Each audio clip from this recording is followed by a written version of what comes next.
Bonjour et bienvenue sur ce chapitre dans lequel nous allons voir et réaliser son diagnostic équipe avec l'outil Trello. Ok, donc on va utiliser cet outil Trello qui est ma foi très pratique quand on commence un petit peu effectivement alors je dirais pas le maîtriser, mais commencer un petit peu à en prendre connaissance. Il faut 3-4 heures, je pense. Ok. En tout cas, j'essaie de simplifier les choses au maximum pour que vous puissiez comprendre la démarche et ensuite pouvoir l'adopter au mieux. Donc vous connectez à Trello. Donc en fait, vous, quand vous allez faire ajouter un autre compte, vous n'allez pas mettre votre adresse mail perso, vous allez aller sur Google et vous allez prendre l'adresse mail qu'on vous a donnée, c'est-à-dire l'adresse mail qui a été créée par le club pour les entraîneurs du club. Ok, bon moi je prends mon adresse mail à moi. Ok, donc comme ça c'est simple, vous faites sélectionner, donc vous prenez l'adresse mail Gmail du club. Ok, et ensuite vous la sélectionnez et comme n'importe quel outil, on va rentrer son mot de passe pour pouvoir se connecter dans Trello et à pouvoir accéder à la plateforme. Donc une fois que vous êtes connecté, vous aurez accès au Trello projet équipe de votre club que je vous aurai partagé. Je suis en train de les construire. Vous voyez, il y a tous les clubs ici, d'accord, et vous aurez accès ici aux différents tableaux, puisque bien sûr le mail va pour tous les éducateurs du club, aussi bien les M8 que les seniors. Donc forcément, vous aurez accès à tous les tableaux des autres éducateurs qui sont avec vous. Voilà, donc prenez bien le tableau, vous, pour lequel vous êtes concerné, par rapport à votre équipe. D'accord? Alors, maintenant, je vais vous montrer comment on remplit ça. Donc moi, je vais retourner sur mes templates types, qui sont donc juste ici. Et donc, c'est parti. Allez, hop. Donc, diagnostic équipe. La partie diagnostic équipe va concerner ces premiers éléments qui sont donc ici. Ok. Donc là, on rentre vraiment dans le vif du sujet. Donc, vous voyez un peu votre tableau Trello. J'ai mis une légende ici à gauche avec ce qu'on appelle des étiquettes qui sont juste ici. D'accord? C'est des étiquettes qu'on vient coller sur les cartes. Ça s'appelle des cartes. Et là, on a des listes ici. Ok? Donc, le principe va être de remplir la partie en vert, la partie en jaune, et ensuite d'avoir nos joueurs et remplir la partie en joueurs. Ok.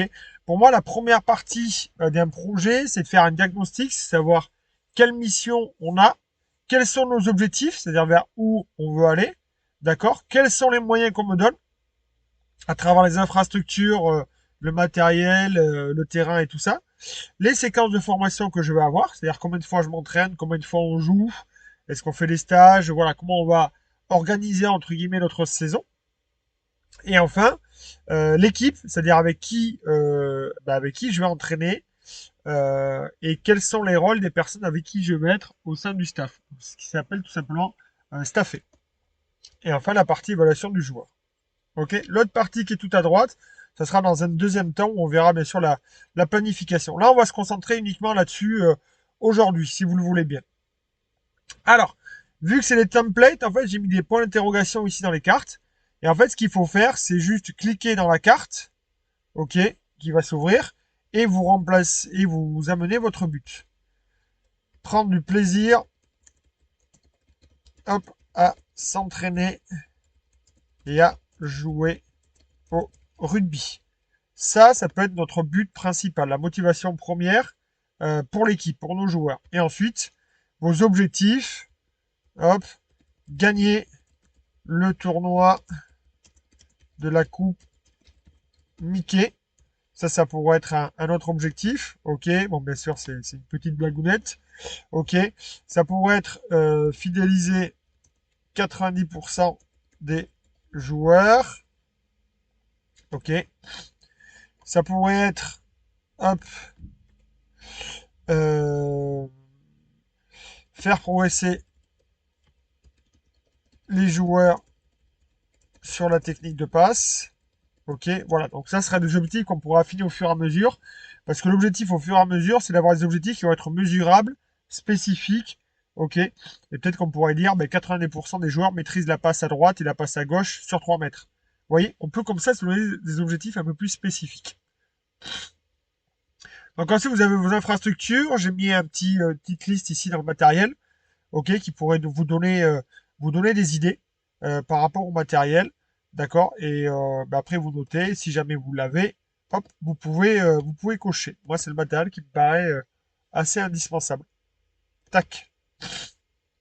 Faites ça. Ensuite, vos séquences de formation ici, ben, vous notez tout simplement entraînement mardi 17h30, 19h. Ok. Hors vac scolaire. Vous pourrez mettre ça comme ça. Tac. Et on fait ça. Les stages, tac. Chaque vacances, par exemple. On pourrait se mettre ça. Chaque vacances scolaire. Donc voilà, vous mettez votre saison type. Ensuite, on rentre dans moyens et staff. Alors pensez aussi que là, ici, au fur et à mesure, j'alimenterai, il y aura des informations qui seront ici. Par exemple, quand on clique ici sur le fichier Excel, là, j'ai mis un lien, Excel Canvas, j'ai mis un lien vers un document que vous pouvez prendre possession. C'est les stats équipes. OK. C'est-à-dire que dans ce fichier-là, alors c'est un fichier là qui est en lecture seule, dont vous n'avez pas accès. Par contre, il suffit juste de faire fichier et vous faites copier. Et vous copiez ce fichier pour pouvoir en prendre possession. OK, fichier, créer une copie. Je crée une copie. Hop. Et comme ça me... Donc l'idée de ce document-là, c'est d'avoir tous ces joueurs, d'avoir le niveau d'expérience, et ensuite, bien entendu, de pouvoir remplir par rapport aux différentes parties, entraînement, match, essai, points, suivi, étoile, et voir un petit peu où en est le joueur. Ok, donc par exemple, Michael, ça fait 3 ans qu'il joue au rugby. Là, on a donc la période 1, août, septembre, période 2, octobre, novembre, décembre, période 3, janvier, février, mars, et période 4, avril, mai, juin. Mais après, vous mettrez ce que vous voudrez. Donc lui, il a fait 12 entraînements, il a fait 3 matchs ici, il a marqué 4 essais, il a collecté 20 points. Sur le suivi, ça c'est ce qu'on va voir juste après, il a complété 14%. Et sur les étoiles, ça c'est les étoiles. Bon. Après, ça c'est des choses que vous pouvez personnaliser. Moi, j'ai un peu personnalisé par rapport à ce que je faisais dans mon club. Et en tout, il est à 3,5 sur les étoiles. Les étoiles, on notait les joueurs de 1 à 5 à chaque match. Ok. Et vous voyez automatiquement, ça nous donne le total juste ici. Donc forcément, si je rajoute des matchs ici, tac, je vous ai tout pré-mâché, ça enregistre aussi. D'accord? Ensuite, le temps de pratique, il est juste ici. Hop. C'est-à-dire que euh, parfois les joueurs, en fait, ils vont venir à l'entraînement. Peut-être qu'il y en a, ils arrivent à l'entraînement en retard. Ok. Ou peut-être que sur les matchs, il joue pas tous les matchs. Donc là, en fait, le temps de pratique, il va être là. Mais lui, il a fait là 120. Là, il a fait 80 minutes. Là, il a fait 70. Là, il a fait de nouveau 110. Et du coup, ça va nous donner un temps de pratique par rapport aux entraînements. Et là, c'est par rapport aux matchs. 40, 20, 30, 52. Voilà, par rapport au temps de jeu. Et du coup, ça nous donnera là aussi un temps de pratique de 522. Ce qui va être intéressant, là c'est surtout pour les plus grands peut-être, mais c'est peut-être que les deux, ils vont avoir le même norme d'entraînement et de match, mais peut-être que leur temps de pratique sera différent, ce qui peut expliquer des fois les progressions. Donc voilà déjà par rapport à ce fichier Excel qui vous donne une première évaluation. Hop, donc il est juste ici. Donc sachez que si vous avez les fichiers Excel déjà en cours, vous pouvez les mettre dedans, vos fichiers Excel. D'accord? C'est là où Trello prend tout son sens. C'est que pour moi, c'est l'outil ultime où on va pouvoir mettre nos vidéos de match, nos séances d'entraînement, nos fichiers Excel, on peut tout mettre dessus. Ok. Donc ici, on a les coordinateurs. Donc vous mettez qui est coordinateur, qui est éducateur référent. Et ça sera votre première partie aussi à réaliser, c'est-à-dire vous faire une auto-évaluation de compétences et de rôle. Ok. Enfin là, c'est principalement même par rapport au rôle. Ok, c'est même pas forcément des compétences. Principales tâches et activités, gestion des situations, gestion du match et les compétences requises pour faire cette partie-là, pour être éducateur ici. Ok. Donc ça, si vous voulez, si ça vous le maîtrisez, vous dites bon ça je le fais, ça je le fais, bon, ça je le fais pas trop, ça je le fais, évaluer ça j'ai un petit peu de mal. Ok, ça je le fais, voilà. Vous mettez tout ça en avant. Ok. Ce qui fait que là, du coup, vous avez 19% des tâches réalisées. Pensez à mettre votre nom, vous pouvez même mettre votre photo ici. Ok. Et bien sûr, si vous cumulez plusieurs rôles, vous tapez L comme label qui veut dire étiquette, tac, il y a des raccourcis, ok, et dans les raccourcis, vous faites administratif, hop, donc ça se trouve, vous avez peut-être aussi un rôle d'administratif, ok, ou peut-être que vous êtes référent et qu'en plus vous êtes intendant, je sais pas, ok, mais sachez que vous avez aussi des raccourcis pour Trello, D comme date, comme ça vous directement les dates, L comme étiquette, comme ça vous les étiquettes, et après vous tapez pour rechercher les étiquettes. Ok. Donc voilà, ici vous avez l'évaluation carrément du staff, ok, par rapport au rôle et actions autour de l'entraînement, avant, pendant, après. Donc on l'a vu individuellement par rapport à l'éducateur, là maintenant on le voit collectivement par rapport à l'équipe. Donc ça, ce que je peux vous conseiller, c'est de faire vous devez le faire certainement, des réunions peut-être mensuelles. Ok, vous voyez, c'est pour ça que j'ai mis les dates 4 septembre, 2 octobre. Donc si elle a été faite, on fait ça, ça. Et ça peut voir la progression du staff. Ok, chose qui me paraît assez importante. Et dedans, je vous ai mis un petit carnet. Bon voilà, ça sera pour ceux qui veulent aller un petit peu plus loin. Et là-dedans, qu'est-ce que j'ai mis? J'ai peut-être mis le fichier Canva, voilà, qui vous amène vers le document Canva, évaluation de performance, la grille d'analyse. Ok, donc là-dedans, j'essaie de connecter après des outils qui vont vous servir sur le terrain. Ensuite, là, on a nos joueurs ici. Alors, comment ça va se passer pour la liste des joueurs? Ça, c'est ça. En fait, vous avez tous des fichiers Excel peut-être de vos joueurs, ou sinon, moi, je le fais pour vous dans la base ovale. Ok, donc vous prenez votre fichier Excel, tac, hop, je viens faire ça, je vais faire un copier-coller, tac, et hop, je viens rentrer les joueurs comme ça, les 19 cartes, tac, je viens les mettre ici. Et automatiquement, ça va me mettre les cartes. OK? Et automatiquement, comme vous voyez ici, ça va me mettre les checklists. Les checklists qui vont permettre d'évaluer le joueur. Regardez, je clique ici. Hop. Tac. Et de suite, ici, j'ai l'évaluation des joueurs. Donc là, c'est vraiment l'évaluation par rapport aux compétences. OK? Donc ça, on le verra aussi dans une partie un peu plus en détail là-dessus. Si jamais vous avez des questions par rapport à ça. OK? Donc ensuite, l'évaluation du joueur, elle se fait comment? Soit par date de naissance si c'est chez les petits, soit par poste si c'est chez les plus grands. Ok, donc là, Mika, lui, il est peut-être en 2018. Ok, donc lui, il est peut-être en 2017. Lui, là, il est ici, et ainsi de suite. Pour les effacer, vous faites C, la lettre C, et ça efface automatiquement les cartes.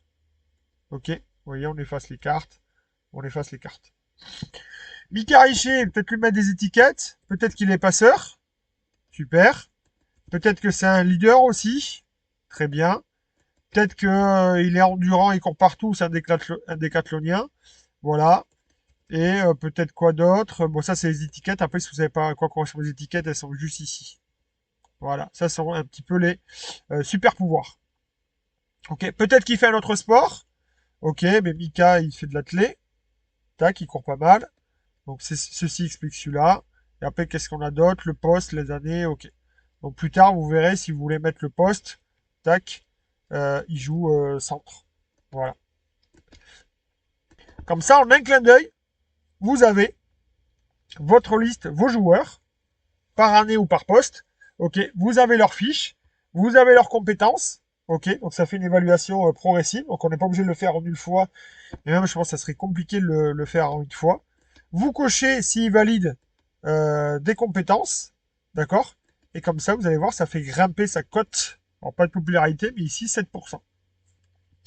Et les 7%, mais c'est ce qu'on avait ici dans le suivi. Donc là, il n'y a pas 14, il y a 7. Voilà où il en est.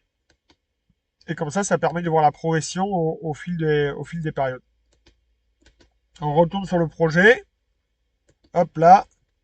Tac. Comme ça, on a un profil de tous nos joueurs. OK?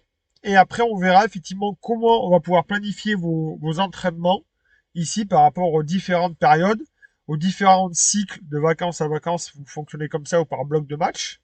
D'accord? On va pouvoir mettre des étiquettes sur vos blocs.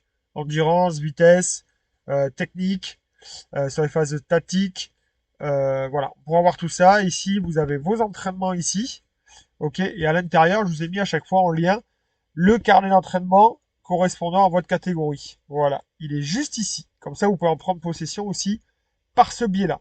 Donc, soit sur Canva directement, soit sur Wolfeo, ou soit ici, vous avez vos carnets d'entraînement. Bref, on a tout qui est ici. Et après, du coup, ce qu'on fait, c'est partager. On le partage.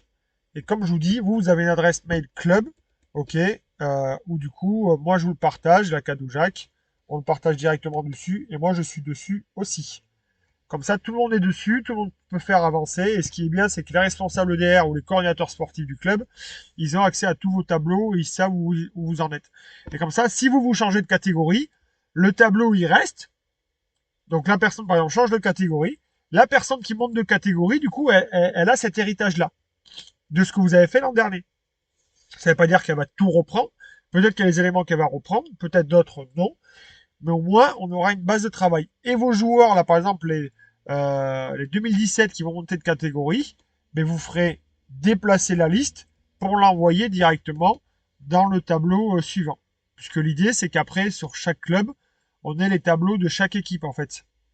Comme ça, le projet club avance, se structure, et ce n'est pas qu'un simple fichier Excel. D'accord? C'est carrément un outil collaboratif où tout va pouvoir se mettre dedans. Et ça va servir d'archivage pour le passé, mais aussi de projection pour le futur. Donc ça, c'est une première étape que je voulais faire, une première présentation. Maintenant, on va pouvoir travailler concrètement dessus. Et au fur et à mesure de la formation, je ferai comme ça des petites capsules vidéo pour vous aider à remplir ce tableau-là. Allez, à très vite.